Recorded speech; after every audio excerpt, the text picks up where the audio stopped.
ভাইরা আমার, এই একটি গুণ, এই গুণটি যদি কোনো ইমানদার নিজের মধ্যে অর্জন করতে পারেন তো আল্লাহ রাব্বুল আলামিন নৈকট্য লাভ করবেন, শুধু নয় আল্লাহর সবচেয়ে প্রিয় পাত্র হতে পারবেন। নবী করিম সাল্লাল্লাহু আলাইহি সাল্লাম তিরমিজি বর্ণিত হাদিসে বলেছেন, মা মিন শাইইন ইউদাউ ফিল মিজানে আথকালু মিন হুসনিল খুলুক। মিজানের পাল্লায় যত নেক আমল উঠানো হবে, বান্দার আখলাক, তার আচরণ, তার ম্যানার্স, মানুষের অধিকার সম্পর্কে সচেতনতা, এই বিষয়গুলো, আখলাকের বিষয়গুলো, এই আমলগুলো যখন বান্দার মিজান এনে কামলের পাল্লায় উঠবে তো অন্য সমস্ত আমলের চাইতে এই আমলটা অনেক বেশি ভারী হবে। আমল পরিমাণ হবে কিন্তু মিজানের পাল্লাকে অনেক ভারী করে দিবে।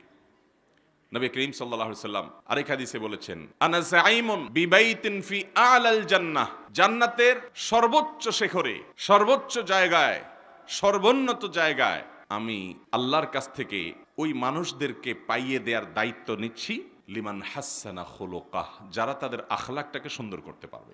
সুন্দর আখলাকের সবচেয়ে বড় যে গুণ সেটি হলো সবর এবং ধৈর্য। যার মধ্যে সবর যত কম তার ভিতরে কল্যাণ তত কম, যার ভিতরে ধৈর্য যত বেশি তার ভিতরে কল্যাণ তত বেশি। নবী করিম সাল্লাল্লাহু আলাইহি সাল্লাম এক সাহাবীকে, এক ব্যক্তিকে দেখে বলেছেন, ফিকা খাসলাতাইন, তোমার ভিতরে দুটি গুণ আছে, এর ভিতরে একটা হলো আল হিলমু, আরেকটা আছে ওয়াল আনাত। তোমার ভিতরে সহনশীলতার একটা গুণ আছে, ধীরস্থিরতার একটা গুণ আছে, ঠান্ডা মাথায় সব কাজ করা। এই গুণটাকে আল্লাহ তাআলা অনেক বেশি ভালোবাসেন এবং পছন্দ করেন। মোহতারাম হাজিরিন, এই সবর এবং ধৈর্য এটা আজ আমাদের ঘরে ঘরে অনেক বেশি পাওয়া যায় না? অভাব আছে, অভাব আছে। অভাব শুধু আমাদের বড়দের মধ্যে নেই, ছোট ছোট পিচ্ছি পিচ্ছি পোলাপানও দেখবেন এমন বেসবরের বেসবর। আমরা যখন ছোটবেলায় ছোট ছোট বাচ্চাদেরকে দেখছি, আপনারাও দেখছেন, কাদা মাটিতে গড়াগড়ি খেয়েছে, খানা দিলে খাইছে, খুব বেশি ক্ষুধা লাগছে তো একটু কান্নাকাটি করছে, বেশি জোরে ধমক দিছে তো চুপ হয়ে গেছে, ঠিক না? আর এখনকার অবস্থা কি? পিচ্ছি পিচ্ছি পোলাপান দেখবেন যে চুলের থেকে নুন খসলে, চুন থেকে নুন খসলেই দেখবেন যে আসার ফিসা শুরু করছে, চিল্লাচিল্লি শুরু করছে, ধমক শুরু করছে, সবাই অস্থির, তাকে কোনোভাবে ঠান্ডা করা যায় না। মা বাবা অনেক সময় গর্ব করে বলে যে খুব রাগী, মানে ভাবখানা এমন যে এটা খুব ইতিবাচক একটা বিষয়। ছেলে যে অসুস্থ, মেয়েটা যে অসুস্থ, বাচ্চাটা যে অসুস্থ, এটা বোঝার ক্ষমতাও তার নাই। মোহতারাম হাজরিন, এই সবর এবং ধৈর্য, একজন ইমানদার এই গুণটা যত বেশি নিজের মধ্যে অর্জন করতে পারবে সে আল্লাহ তাআলার কাছে তত প্রিয় মানুষ হতে পারবে, আল্লাহর নৈকট্য তার তত বেশি অর্জন হবে।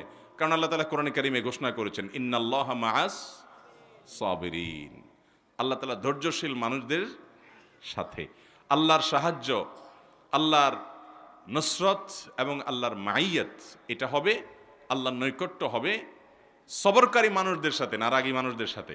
আজকাল ঘরে ঘরে আমাদের মধ্যে দেখবেন বদমেজাজি মানুষ, এত বদমেজাজি মানুষ, এত বেসবর মানুষ যে এখন সবাই নিজের বদমেজাজিটাকে আমরা জাস্টিফাই করার জন্য বলি যে আমি কোনো অন্যায় সহ্য করতে পারি না, আমার উল্টাপাল্টা দেখলে মাথা গরম হয়ে যায়। শুনছেন না এসব কথাবার্তা?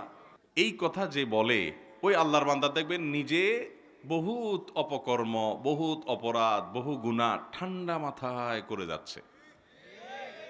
ওনার মাথা গরম হয় এটা ঠিক, সেটা আরেকজনেরটা দেখলে।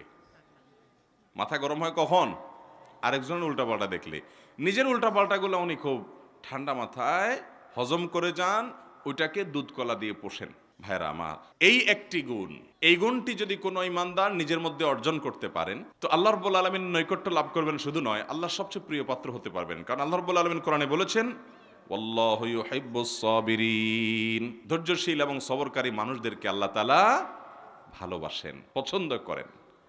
ভাইরা আমার, এই জন্য আমাদের প্রিয় নবী সাল্লাল্লাহু আলাইহি সাল্লামকে দেখবেন যে তার গোটা জীবন ছিল চ্যালেঞ্জে ভরা।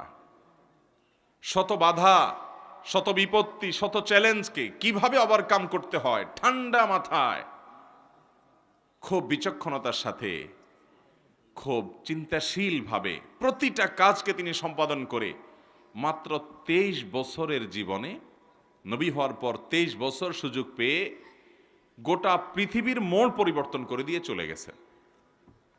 ভাইরা আমার, আল্লাহ রাব্বুল আলামিন এই জন্য কোরআন হাকিমের অন্য আয়াতে বলেছেন, ওয়াজআলনা মিনহুম আইম্মাতান ইয়াহদুনা বিআমরিনা লাম্মা সাবারু ওয়া কানু বিআয়াতিনা মুকিনুন। আল্লাহ রাব্বুল আলামিন কোরআনে হাকিমে বলেছেন, যারা সবর করবে এবং ওয়াকানু বিআয়াতিনা ইয়াকিনুন, আমার আয়াতের উপরে ইয়াকিন রাখবে এবং সবর করবে, এই গুণটা যারা নিজের মধ্যে অর্জন করতে পারবে, এদেরকে আমি নেতৃত্ব দান করব। এরা ইমাম হবে এবং আমার পথে মানুষকে নির্দেশ করবে, আহ্বান করবে। আল্লাহ রাব্বুল আলামিন নেতৃত্ব দিবেন সবরের মাধ্যমে। নবী করিম সাল্লাল্লাহু আলাইহি সাল্লাম গোটা পৃথিবীর মানুষের অবস্থার পরিবর্তন করার জন্য নেতৃত্ব দিয়েছেন। গোটা পৃথিবীর মানুষকে জাহান্নামমুখী যাত্রা থেকে ফিরিয়ে জান্নাতমুখী করে দিয়েছেন। এই দুনিয়ার যে পট পরিবর্তন করেছেন, গোটা পৃথিবীর অন্ধকার দূর করে আলোতে পরিপূর্ণ করে ফেলেছেন। তার মধ্যে যে বৈশিষ্ট্যগুলো আল্লাহ তাআলা দিয়েছেন, নবী হিসাবে, রাসূল হিসাবে, দুনিয়ার লিডারি করার জন্য, নেতৃত্ব দেওয়ার জন্য, তার ভিতরে অন্যতম গুণ ছিল সবর এবং ধৈর্য। আজও মুসলমান ঘরে ঘরে, প্রত্যেকটা মুসলমান ব্যক্তিগতভাবে আমরা যদি সবরকারী হতে পারি, ধৈর্যশীল হতে পারি, অনেক আমাদের সামনে ব্যত্যয় হবে। আমি যা চাইবো তার ব্যতিক্রম হবে, আমি যা চাবো তা সব কিছু বেটে বলে হবে না। ইমানদার হাসি মুখে সেটাকে বরণ করার যোগ্যতা, গুণ তার মধ্যে অর্জন করতে হবে। অনেক মানুষ দেখবেন 5 ওয়াক্ত নামাজি, মাশাআল্লাহ, মুখে আল্লাহ রাব্বুল আলামিন দায় রাখার তৌফিকও তাকে দিয়েছেন। তিনি হয়তো হক হালালে চলার চেষ্টা করেন, হালাল উপার্জনও হয়তো করেন, অনেক ভালো ভালো গুণ আছে, কিন্তু ভয়ঙ্কর কিসিমের বদমেজাজি আছে না নাই? এরকম বদমেজাজ মানুষ অনেক নেকামল করছেন, অথচ তার এই বদমেজাজের কারণে, তার এই বদরাগের কারণে, তার এই আচরণগত ত্রুটির কারণে তিনি আল্লাহ তাআলা থেকে অনেক দূরে আছেন, আল্লাহ তাআলা থেকে অনেক দূরে থাকছেন। আজও গোটা দুনিয়াতে মুসলমানরা আমরা যদি সবর চর্চা শুরু করি, তাহলে পট পরিবর্তন হতে দেখবেন দেরি হবে না। অথচ আমাদের দেশে বেশিরভাগ মানুষ মুসলমান হওয়া সত্ত্বেও দেখবেন সামান্য ছোটখাটো বিষয়কে কেন্দ্র করে বিরাট তুলকালাম কাণ্ড হয়ে যায়। হয় কি হয় না? পত্রিকার পাতা খুললেই দেখবেন যে স্ত্রীকে বলছে জামাটা আগায় দেওয়ার জন্য, দিতে একটু দেরি হয়েছে, বাস তালাক দিয়ে বসে আছে। হয় কি হয় না? বিয়ের বাড়িতে গেছে, চিংড়ি মাছ দেওয়ার কথা ছিল, দেয় নাই, এই জন্য চেয়ার টেবিল দিয়ে মারামারি করতে করতে বিয়ে ভেঙে গেছে। আমাদের দেশে হয় কি হয় না এগুলা?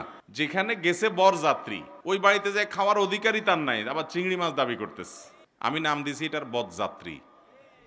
বিয়েতে অলিমা খাওয়াবে ছেলে পক্ষ, সেখানে মেয়ের বাবার বাড়িতে যায় তো যায়, আবার চুক্তি করে যায়, আমাদের 300 লোক যাবে, 250 লোক যাবে, 200 লোক যাবে, না 400 লোক যাবে, বার্গেনিং করে যায়। এর চাইতে বড় ভিখারি, এর চাইতে বড় বেহায়াপনা, এর চেয়ে বড় ডাকাতি আল্লাহ জমিন আর কি আছে বলেন? ওই বেচারা একটা মেয়ে, আস্ত মেয়ে বড় করে দিয়েছে, এখন আবার তার মেয়েটা বিদায় বেলায় আপনার 200-300 মানুষকে খাওয়াইতে হবে, তাও আবার চিংড়ি দিতে দেরি হয়েছে, অথবা চিংড়ি দেয় নাই, এক আইটেম হয় নাই, সেজন্য মারামারি হচ্ছে।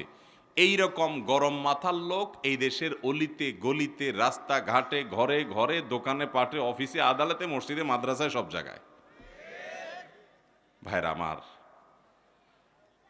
আমাদের আত্মশুদ্ধি, নিজেকে সংশোধন করবার জন্য এই রোগটা আগে ধরতে হবে যে এই রোগটা আমার মধ্যে আছে। শয়তান কিন্তু ওই রোগটাকেই আপনার মধ্যে গুণ হিসাবে দেখাবে যে না, আমি একেবারে অন্যায়ের বিরুদ্ধে, আমি বড় আপসহীন, আমি বাতিলের বাতিলের কণ্ঠস্বর তো হয় না, বাতিলের আতঙ্ক।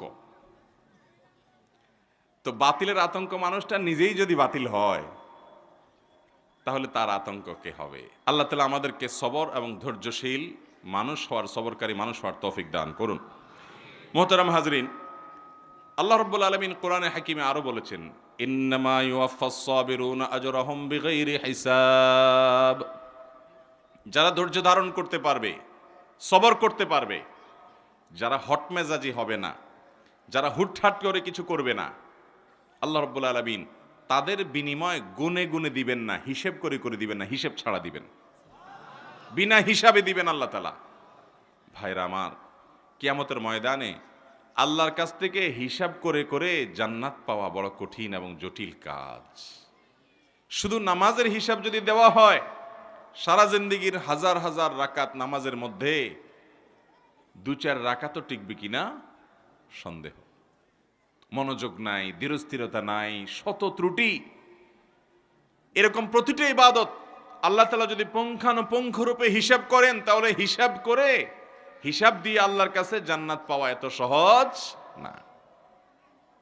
তাহলে বিনা হিসাবে জান্নাতে যাওয়ার সবচেয়ে শর্টকাট পথ হলো নিজের বিরুদ্ধে নিজে সংগ্রাম করে, আত্মশাসন করে, নিজেকে নিজে নিয়ন্ত্রণ করে, আত্মনিয়ন্ত্রণ করে যেই কোনো মূল্যে সবরকারী হওয়ার চেষ্টা করতে হবে। চেষ্টা করব না ইনশাআল্লাহ? আল্লাহ তাআলা আমাদের সবাইকে সবরকারী হওয়ার তৌফিক দান করুন। ভাইরা আমার, আমাদের সকাল থেকে সন্ধ্যা পর্যন্ত কত বেসবরি হয় এটা আমরা যদি হিসেব করি তাহলে দিন শেষে দেখবেন যে জায়গায় জায়গায় মানুষের সাথে বেসবরি করেছেন। বেসবরি তো মানুষের সাথে করে করে, পশুর সাথে, জীবজন্তুর সাথেও করে। এমনকি জীবজন্তু না, নিষ্প্রাণ কোনো জিনিসপত্র তার সাথেও মানুষ বেসবরি করে, তার সাথেও মানুষ অধৈর্যশীলের কাজ এবং আচরণ করে। রাস্তা দিয়ে যাচ্ছেন, হঠাৎ করে ইঁটে ধাক্কা খেয়ে পায়ে একটু ব্যথা পাইছেন। এবার ইঁটের মা বাপ 14 গোষ্ঠী ধরে গালি দেয় না অনেকে? কিরে ভাই, ইঁটে বেচারার মা বাপ নাই তো, গালি দিলে তো তার গায়ে লাগবে না, অভিশাপ দিলে তো তার গায়ে লাগবে না।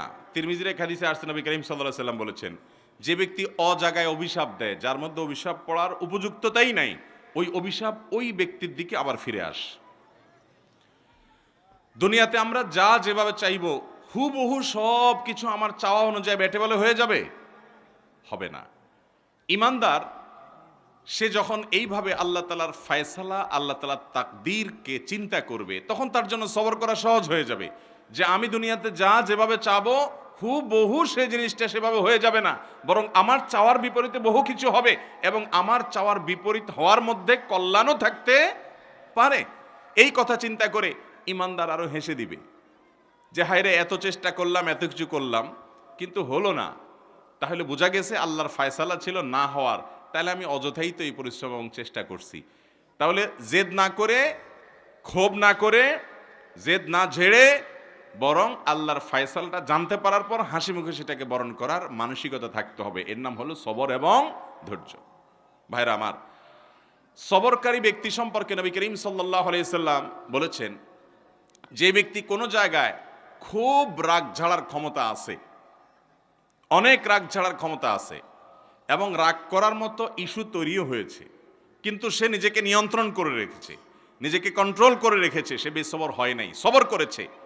নবী করিম সাল্লাল্লাহু আলাইহি সাল্লাম বলেছেন, এই গুণের মানুষ যখন আল্লাহর সঙ্গে সাক্ষাৎ করবে, তাকে আল্লাহ রাব্বুল আলামিন জান্নাতের হুরে আইন থেকে যেটা খুশি সেটা নির্বাচন করার ইখতিয়ার শুধু তাকে দিবেন। অতএব সবর করার চেষ্টা করব তো ইনশাআল্লাহ। বেসবরি যখনই হবে তখনই নিজের বিরুদ্ধে নিজের শাস্তি আরোপ করতে হবে, যে আমার দ্বারা কেন বেসবরি হলো। কারোর সাথে বেসবরি করেছেন, তার কাছে মাপ চাইবেন। কোন জায়গায় বেসবরি করেছেন, তার প্রায়শ্চিত্ত নিজের উপর নিজে আরোপ করবেন, একটা কাফারা লাজিম করবেন, দেখবেন আপনার আখলাক সুন্দর হয়ে গেছে। বেসবরকারী মানুষকে আল্লাহও অপছন্দ করেন, বান্দারাও দেখতে পারে। আর সবরকারী মানুষকে আল্লাহ তাআলা ঘোষণা দিয়েছেন কোরআনে, আল্লাহু ইউহিব্বুস সাবিরিন, ধৈর্যশীল ঠান্ডা মাথার মানুষগুলোকে আল্লাহ তাআলাও পছন্দ করেন, এবং দুনিয়ার মানুষও এই মানুষগুলোকে পছন্দ করে এবং ভালোবাসে।